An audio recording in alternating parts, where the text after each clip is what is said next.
আমি তাকেই সম্মান করি যে আমাকে অসম্মান করে। আমি তাকেই কাছে ডাকি যে আমাকে দূরে ঠেলে দেয়। আমি তাকেই মহাজ্ঞানী বলি যে আমাকে অবজ্ঞা করে। আমি তার জন্যই কবিতা লিখি যে আমার কবিতাকে অবহেলা করে। আমি তার জন্যই রাত্রি জাগি যে আমাকে স্মরণ না করে। আমি তাকেই সারা জীবন ভালোবেসে যাব যার কাছে আমি অবহেলিত। যদি তার ভালোবাসা পাই তবেই আমি জয়ী। জীবন থেকে কেউ হারিয়ে গেলে তার কথাগুলো বেশি ভাবতে নেই। তার জন্য বারবার আফসোস করে মন খারাপ করে বসে থাকতে নেই। মানুষটা ফিরবে কি ফিরবে না সেই দ্বিধাবোধে ভুগতে নেই। মানুষটা আপনি কি ভুলে গিয়েছে না মনে রেখেছে সেই প্রশ্ন বারবার নিজের মনকে করতে নেই। তাকে হাজার যত্নে রেখেও বিনিময়ে অবহেলা পাওয়ার পুরনো হিসাব নিকেশ করতে নেই।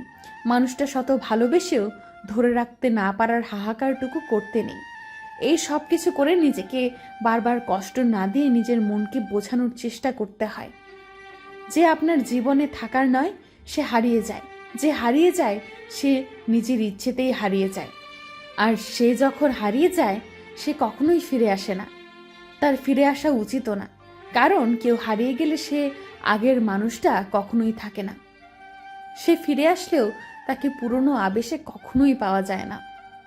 যার কাছে বারবার নিজের জন্য ভালোবাসা চাইতে হয় সেখানে কি আসলেও ভালোবাসা থাকে? যার কাছে বারবার নিজের গুরুত্ব অভিমান ভরা কথা দিয়ে বোঝাতে হয় তার কাছে কি আসলেই গুরুত্ব থাকে? যেই মানুষটার কাছে সব সময় তার সময় নিজের জন্য সময় পেতে হয়, সেই মানুষটা কি আসলেই সময় করতে পারবে আপনার জন্য?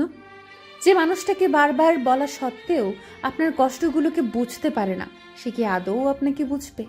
এই প্রশ্নগুলো আগে নিজের মনের ভিতর বারবার করুন। দেখুন কি উত্তর আসে আপনার মনের বিশ্বাস থেকে। যদি উত্তরগুলো আপনার মনকে বারবার দুর্বল করে দেয়, তবে ওই মানুষটার প্রতি যত দুর্বলতাই থাকুক না কেন নিজেকে সরিয়েই আনুন।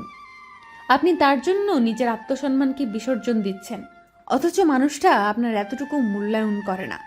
ভালোবাসার মানুষের জন্য হয়তো সব কিছুকে কম্প্রোমাইজ করা যায়, তাই বলে নিজের আত্মসম্মানকে কম্প্রোমাইজ করার ফল কখনোই ভালো হয় না। মনে রাখবেন, কারো থেকে বারবার চেয়ে পাওয়া কিছুতে সাময়িক খুশি হওয়া যায়, কিন্তু মনের ভিতর শান্তি পাওয়া যায় না।